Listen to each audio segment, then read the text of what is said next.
Bonjour, bienvenue sur Bible 365. Nous sommes contents que vous soyez avec nous aujourd'hui, pour écouter la lecture du livre de 2 Samuel chapitre 9,10, 11 et 12. Si vous êtes nouveau, s'il vous plaît abonnez-vous à la chaîne, aimez et partagez-la pour encourager quelqu'un d'autre à écouter la Bible cette année. Bonne écoute. 2 Samuel, chapitre 9. David dit : Reste-t-il encore quelqu'un de la maison de Saül pour que je lui fasse du bien à cause de Jonathan ? Il y avait un serviteur de la maison de Saül, nommé Tsiba, que l'on fit venir auprès de David.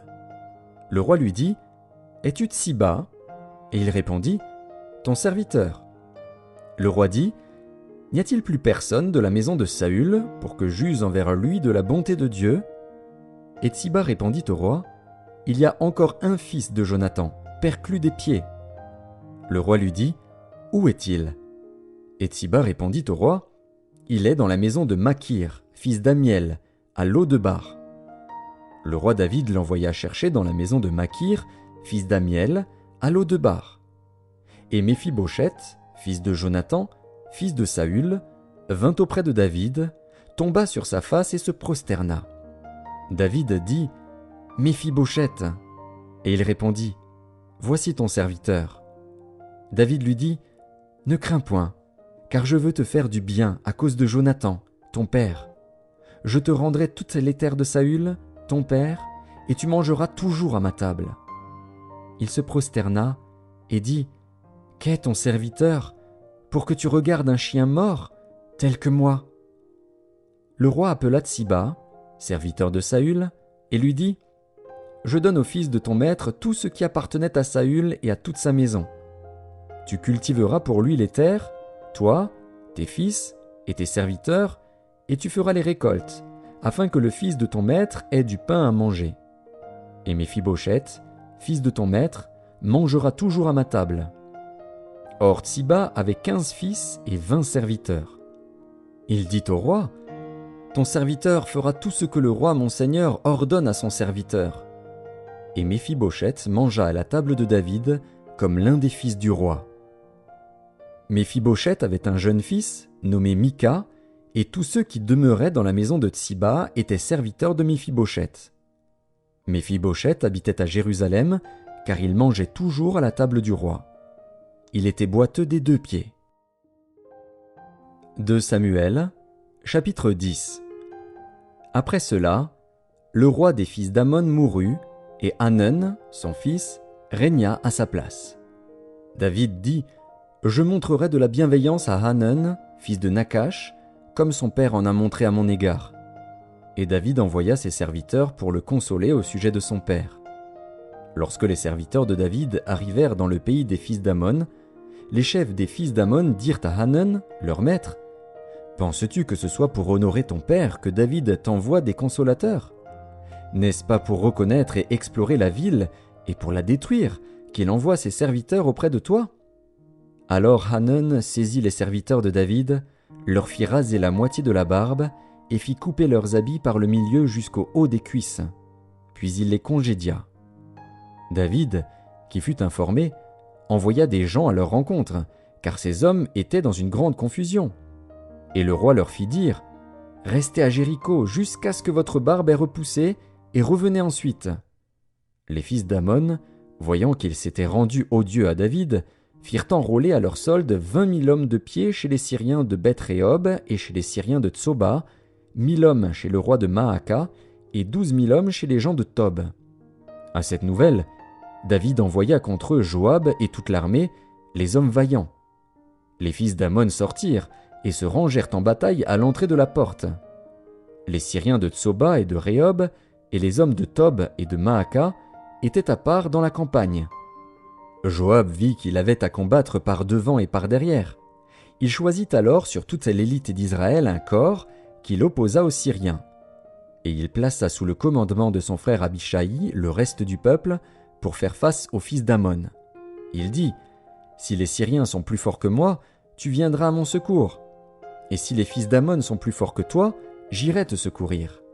Sois ferme, et montrons du courage pour notre peuple et pour les villes de notre Dieu, et que l'Éternel fasse ce qui lui semblera bon. Joab avec son peuple, s'avança pour attaquer les Syriens, et ils s'enfuirent devant lui. Et quand les fils d'Ammon virent que les Syriens avaient pris la fuite, ils s'enfuirent aussi devant Abishai et rentrèrent dans la ville. Joab s'éloigna des fils d'Ammon et revint à Jérusalem. Les Syriens, voyant qu'ils avaient été battus par Israël, réunirent leurs forces. Hadadézer envoya chercher les Syriens qui étaient de l'autre côté du fleuve, et ils arrivèrent à Hélam, ayant à leur tête Shobak, chef de l'armée d'Hadadézer.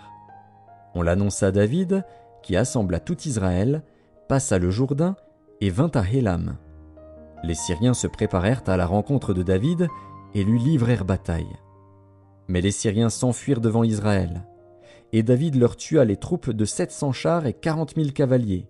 Il frappa aussi le chef de leur armée, Shobak, qui mourut sur place.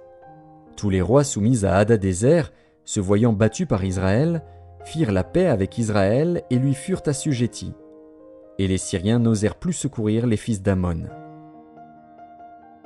2 Samuel, chapitre 11. L'année suivante, au temps où les rois se mettaient en campagne, David envoya Joab, avec ses serviteurs et tout Israël, pour détruire les fils d'Ammon et pour assiéger Rabba. Mais David resta à Jérusalem. Un soir, David se leva de sa couche, et, comme il se promenait sur le toit de la maison royale, il aperçut de là une femme qui se baignait et qui était très belle de figure. David fit demander qui était cette femme, et on lui dit « N'est-ce pas Bathsheba, fille d'Éliam, femme d'Uri, le Hétien ?» Et David envoya des gens pour la chercher. Elle vint vers lui, et il coucha avec elle. Après s'être purifiée de sa souillure, elle retourna dans sa maison. Cette femme devint enceinte, et elle fit dire à David « Je suis enceinte. » Alors David expédia cet ordre à Joab « Envoie-moi Uri, le Hétien. » Et Joab envoya Uri à David. Uri se rendit auprès de David, qui l'interrogea sur l'état de Joab, sur l'état du peuple et sur l'état de la guerre. Puis David dit à Uri « Descends dans ta maison et lave tes pieds. » Uri sortit de la maison royale, et il fut suivi d'un présent du roi. Mais Uri se coucha à la porte de la maison royale, avec tous les serviteurs de son maître, et il ne descendit point dans sa maison. On en informa David, et on lui dit « Uri n'est pas descendu dans sa maison. » Et David dit à Uri « N'arrives-tu pas de voyage? Pourquoi n'es-tu pas descendu dans ta maison ?» Uri répondit à David « L'arche et Israël et Juda habitent sous des tentes. Mon seigneur Joab et les serviteurs de mon seigneur campent en rase campagne, et moi j'entrerai dans ma maison pour manger et boire et pour coucher avec ma femme. Aussi vrai que tu es vivant et que ton âme est vivante, je ne ferai point cela. » David dit à Uri « Reste ici encore aujourd'hui, et demain je te renverrai. » Et Uri resta à Jérusalem ce jour-là et le lendemain. David l'invita à manger et à boire en sa présence, et il l'enivra. Et le soir, Uri sortit pour se mettre sur sa couche, avec les serviteurs de son maître, mais il ne descendit point dans sa maison. Le lendemain matin, David écrivit une lettre à Joab et l'envoya par la main d'Uri. Il écrivit dans cette lettre « Placez Uri au plus fort du combat, et retirez-vous de lui, afin qu'il soit frappé et qu'il meure. » Joab, en assiégeant la ville, plaça Uri à l'endroit qu'il savait défendu par de vaillants soldats. Les hommes de la ville firent une sortie et se battirent contre Joab. Plusieurs tombèrent parmi le peuple, parmi les serviteurs de David, et Uri, le Hétien, fut aussi tué. Joab envoya un messager pour faire rapport à David de tout ce qui s'était passé dans le combat. Il donna cet ordre au messager « Quand tu auras achevé de raconter au roi tous les détails du combat, peut-être se mettra-t-il en fureur et te dira-t-il « Pourquoi vous êtes-vous approchés de la ville pour combattre? Ne savez-vous pas qu'on lance des traits du haut de la muraille? Qui a tué Abimélec, fils de Jérubéchet? N'est-ce pas une femme qui lança sur lui du haut de la muraille un morceau de meule de moulin, et n'en est-il pas mort à Thébets? Pourquoi vous êtes-vous approchés de la muraille? Alors tu diras « Ton serviteur Uri, le Hétien, est mort aussi. » Le messager partit, et, à son arrivée, il fit rapport à David de tout ce que Joab lui avait ordonné. Le messager dit à David « Ces gens ont eu sur nous l'avantage. Ils avaient fait une sortie contre nous dans les champs, et nous les avons repoussés jusqu'à l'entrée de la porte. Les archers ont tiré du haut de la muraille sur tes serviteurs, et plusieurs des serviteurs du roi ont été tués, et ton serviteur Uri, le Héthien, est mort aussi. » David dit au messager, « Voici ce que tu diras à Joab. Ne sois point peiné de cette affaire, car l'épée dévore tantôt l'un, tantôt l'autre. Attaque vigoureusement la ville et renverse-la. Et toi, encourage-le. » La femme d'Uri apprit que son mari était mort, et elle pleura son mari. Quand le deuil fut passé, David l'envoya chercher et la recueillit dans sa maison. Elle devint sa femme et lui enfanta un fils. Ce que David avait fait déplut à l'Éternel. 2 Samuel, chapitre 12. L'Éternel envoya Nathan vers David. Et Nathan vint à lui et lui dit, « Il y avait dans une ville 2 hommes, l'un riche et l'autre pauvre. Le riche avait des brebis et des bœufs en très grand nombre. Le pauvre n'avait rien du tout qu'une petite brebis qu'il avait achetée. Il la nourrissait et elle grandissait chez lui avec ses enfants. Elle mangeait de son pain, buvait dans sa coupe, dormait sur son sein et il la regardait comme sa fille. Un voyageur arriva chez l'homme riche. Et le riche n'a pas voulu toucher à ses brebis ou à ses bœufs pour préparer un repas au voyageur qui était venu chez lui. Il a pris la brebis du pauvre et l'a apprêtée pour l'homme qui était venu chez lui. La colère de David s'enflamma violemment contre cet homme, et il dit à Nathan, « L'Éternel est vivant, l'homme qui a fait cela mérite la mort, et il rendra 4 brebis pour avoir commis cette action et pour avoir été sans pitié. » Et Nathan dit à David, « Tu es cet homme-là. Ainsi parle l'Éternel, le Dieu d'Israël, je t'ai oint pour roi sur Israël, et je t'ai délivré de la main de Saül. Je t'ai mis en possession de la maison de ton maître. J'ai placé dans ton sein les femmes de ton maître, et je t'ai donné la maison d'Israël et de Juda. Et si cela eût été peu, j'y aurais encore ajouté. Pourquoi donc as-tu méprisé la parole de l'Éternel en faisant ce qui est mal à ses yeux? Tu as frappé de l'épée Uri, le Héthien. Tu as pris sa femme pour en faire ta femme, et lui, tu l'as tué par l'épée des fils d'Ammon.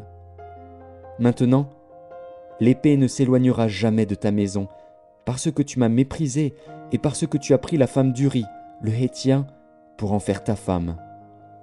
Ainsi parle l'Éternel, voici, je vais faire sortir de ta maison le malheur contre toi, et je vais prendre sous tes yeux tes propres femmes pour les donner à un autre, qui couchera avec elles à la vue de ce soleil.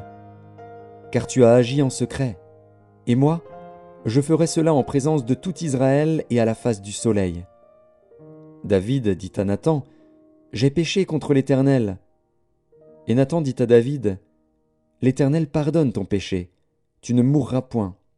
Mais, parce que tu as fait blasphémer les ennemis de l'Éternel, en commettant cette action, le fils qui t'est né mourra. » Et Nathan s'en alla dans sa maison. L'Éternel frappa l'enfant que la femme d'Uri avait enfanté à David, et il fut dangereusement malade. David pria Dieu pour l'enfant, et jeûna. Et quand il rentra, il passa la nuit couché par terre.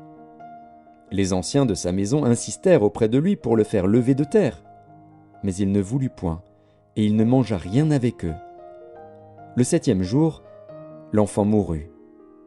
Les serviteurs de David craignaient de lui annoncer que l'enfant était mort, car ils disaient, « Voici, lorsque l'enfant vivait encore, nous lui avons parlé, et il ne nous a pas écoutés. Comment oserons-nous lui dire, « L'enfant est mort » Il s'affligera bien davantage. » David aperçut que ses serviteurs parlaient tout bas entre eux, et il comprit que l'enfant était mort. Il dit à ses serviteurs, « L'enfant est-il mort » Et ils répondirent, « Il est mort. » Alors David se leva de terre, il se lava, soignit, et changea de vêtements. Puis il alla dans la maison de l'Éternel et se prosterna. De retour chez lui, il demanda qu'on lui servît à manger, et il mangea. Ses serviteurs lui dirent, « Que signifie ce que tu fais? Tandis que l'enfant vivait, tu jeûnais et tu pleurais, et maintenant que l'enfant est mort, tu te lèves et tu manges. » Il répondit, « Lorsque l'enfant vivait encore, je jeûnais et je pleurais, car je disais, « Qui sait si l'Éternel n'aura pas pitié de moi et si l'enfant ne vivra pas ? Maintenant qu'il est mort, pourquoi jeûnerai-je? Puis-je le faire revenir? J'irai vers lui, mais il ne reviendra pas vers moi. » David consola Bathsheba, sa femme, et il alla auprès d'elle et coucha avec elle.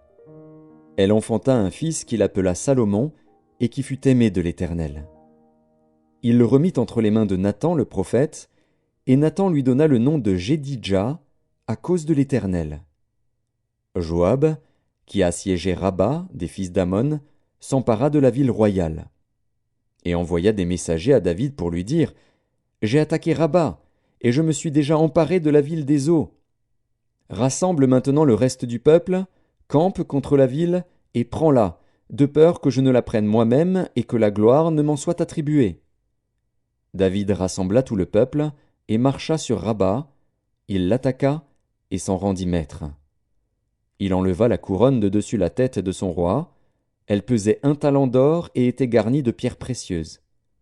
On la mit sur la tête de David, qui emporta de la ville un très grand butin. Il fit sortir les habitants, et il les plaça sous des scies, des herses de fer et des haches de fer, et les fit passer par des fours à briques. Il traita de même toutes les villes des fils d'Ammon. David retourna à Jérusalem avec tout le peuple.